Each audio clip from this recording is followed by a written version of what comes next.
안녕하세요. 키론의 긍정학원입니다. 신랑이 일요일부터 출장가고 없어요. 아, 저녁에 아이 영어 공부하는 것 때문에 저녁에 밤에 10시 넘어서 커뮤니티가 열리거든요. 굉장히 불편해요. 그것도 심지어 주 5일 동안 매일 저녁에 커뮤니티가 그 시간에 열려서 그 시간에 접속을 해야 해요. 10시부터 11시 사이에요. 접속했다는 증거를 카페 댓글로 남기게 되어 있습니다. 그래서 아이들을 9시 반쯤에 재우는데 오늘은 좀 서둘러서 9시부터 준비를 했지만 결국 9시 반에 재우게 됐어요. 근데 저는 같이 누우면 못 일어나거든요. 그래서 그걸 시작하고 난 다음에 신랑이 항상 아이들을 재우고 저는 밖에 이제 어두운데 둘째가 자꾸 나오니까 방에 몰래 들어가서 깜깜한 곳에서 뭔가 제가 해야 될 것들을 하거나 책을 좀 읽거나 이러면서 시간을 보냈는데 신랑이 없잖아요. 걱정도 너무 되고 되게 불편한데 오늘 10시 반에 일어나서 그걸 마치고 다시 잠들었다가 새벽에 또 일어나서 책도 보고 카페 댓글도 달고 이러다가 지금 영상을 찍어봅니다. 어제는 휴일이었는데 허리가 갑자기 삐끗해가지고 아무것도 못했어요. 다행히 큰애 친구가 놀러와줘서 조금 덕분에 쉴 수 있었죠. 니시노 아키히로의 꿈과 돈 읽고 있어요. 다 읽었어요. NFT 관련된 부분부터 뒷부분까지. 계속 마음에 남는 것들은 필요한 불편함을 어떻게 만들 것이냐 라는 생각이 들어요. 필요한 불편함을 또 자연스럽게 선택할 수 있어야 되잖아요. 그런 생각을 하다가 뜬금없이 요즘 식당 가면 정말 작은 김밥집 하나에 직원들이 되게 많은데도 셀프 서비스로 운영하는 게 되게 많고 주문도 키오스크로 선결제를 다 하게 만들어 놓잖아요. 셀프 서비스로 식당들이 바뀐 지가 굉장히 오래됐죠. 물은 셀프. 오래됐나요? 오래되진 않았나? 물은 셀프였다가 이제 물이 아니고 서빙 반찬도 셀프로 갖다 먹어야 되고 돈도 내가 알아서 먼저 선결제 하는데 밥을 갖다 주지도 않아요. 부르면 가지러 가야 돼요. 그리고 심지어 식기 반납도 내가 해요. 그러다 보니 앉아서 먹고 나면 식탁을 닦는 것도 내가 닦아요. 물론 그분들이 다시 한번 손님이 떠나고 간 자리를 닦아주시죠. 하지만 대부분 자기가 남겨두었던 그 부분에 깨끗하게 다 정리를 하고 가시는 분들이 많이 봤어요. 물론 저도 그렇고요. 그런데 어떨 때는 이게 굉장히 불편할 때가 있거든요. 심지어 가격이 착하지도 않아요. 가격이 셀프 서비스를 안 하다가 시작하게 된 가게 되면 뭐 몰랐던 가게는 원래 셀프 서비스였나 보다 생각하지만 원래 다니던 가게였어. 그런데 셀프 서비스를 도입을 했어. 근데 그럼 가격이 바뀌지 않았잖아요. 그들이 할 일을 내가 해주는데 이거는 내가 선택한 불편함이 아닌 거예요. 필요한 불편함을 만드는 건 내가 선택하는 거잖아요. 근데 셀프 서비스는 타인이 나한테 선택을 강요하는 거잖아요. 거기 가서 밥 먹고 싶으면 어쩔 수 없이 가서 해야 돼. 뭐 결국 그것도 그 식당을 안 가면 되는데 가는 건 결국 내 선택인가요?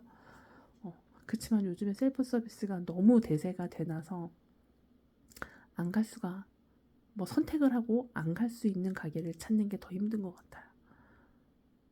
그래서 생각을 한번 해봤어요. 만약 식당이라면 서비스 비용을 지불할 것인가?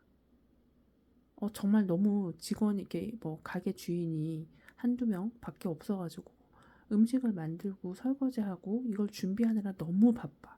그래서 정말 더 이상의 그게 없어서 셀프 서비스를 하는 경우도 있지만, 그렇지 않고 직원분들이 놀고 있는데 손님들이 자기가 필요한 음식들을 셀프로 떠다 먹고 왔다 갔다 하는 것들을 많이 봤거든요.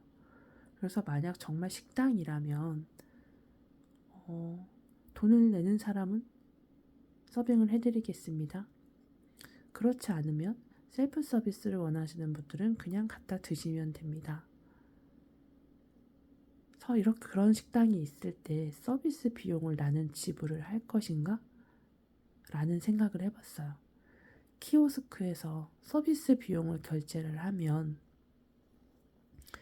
내 테이블에는 그들이 갖다 주고 그들이 치워줘요. 물도 반찬도 그들이 갖다 주겠죠. 뭐 선택 옵션에 따라 다를 수 있겠지만, 보여지는 게 또 중요한 우리나라잖아요. 아직까지 사람들이 많이 그렇게 생각하고, 서빙을 같은 식당 안에서 밥을 먹는데 서빙을 해주는 사람은, 직원들이 서빙을 해주는 사람은 서비스 비용을 낸 사람이고, 서비스 비용을 내지 않은 사람은 셀프로 갖다 먹는 거죠. 그러면 어떻게 될까요? 결국엔 사람들이 키오스크에 서비스 비용을 다 결제하게 되지 않을까?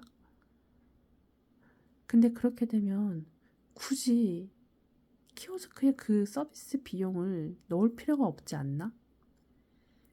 그러면 그냥 다 서비스를 해주면 되잖아. 근데 그럼에도 불구하고 그걸 굳이 넣는 거는 필요하면 안 돼. 필요한 서비스인데. 지금 생각이 정리가 잘 안 되지만 어쨌든 그런 생각을 해봤습니다. 필요한 불편함은 아니었나 봐요. 필요한 불편하면 셀프 서비스를 했을 때 비용을 깎아줘야 되는 건가요? 왜 정리가 안 되지? 어쨌든 이걸 읽고 그 생각을 해봤어요. 서비스 비용에 대한 걸. 그리고 제가 만들 책방에서는 어떤 필요한 불편함을 만들 수 있지? 라는 생각을 하다 보니까 이미 독립서점들에서 하고 있는 것들이 떠올랐어요. 실제 비용을 지불을 하는지 안 하는지는 모르겠어요. 근데 뭐 1일 사서가 되기, 아니면 블라인드 북 선물, 그 다음에 그 서점을 약간 우체국처럼 이용을 하면서 누군가가 공개로 써놓은 어떤 고민에 거기 서점을 이용하는 고객들이 와서 댓글을 달아주면 그걸 편지로 써서 그 사람한테 보내주는 그런 걸 하는 것도 봤거든요. 독립서점들은 책을 가격을 할인해서 살 수가 없어요. 대형 서점에서 온라인으로 구매를 해도 택배비 무료에 10% 할인도 해주잖아요. 10% 이상 할인을 이제 못하게 되어 있기 때문에. 그리고 그렇게 해주면 독립서점에 남는 게 없겠죠. 재고들을 대형 서점만큼 자기네가 갖고 있는 게 아니고 주문을 받으면 그거를 이제 출판사나 대형 업계 쪽에 주문을 해서 다시 되파는 형식이다 보니 재고를 많이 보유할 수도 없어요. 그래서 독립서점들이 하는 대부분의 것들은 문화사업인 게 많거든요.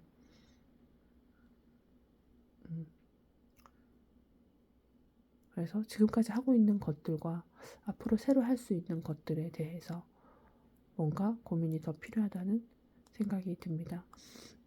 오늘 되게 두서없고 정신없네요. 자야 될 때가 된 것 같아요. 벌써 4시가 됐어요. 이제 자야겠어요. 4시 반이 되겠네요. 저의 긍정하고는 많지만 이 인생 가치를 계속 이야기하고 싶어지네요. 나는 미덕의 보석을 가진 백만장자다. 나는 그림책을 통해 다양한 연결을 시도하는 사람이다. 나는 내가 선택한 인생을 건강하고 즐겁게 살아간다. 네, 정말 내가 어떻게 이런 걸 썼지? 대단합니다. 대단한 사람이에요, 저는.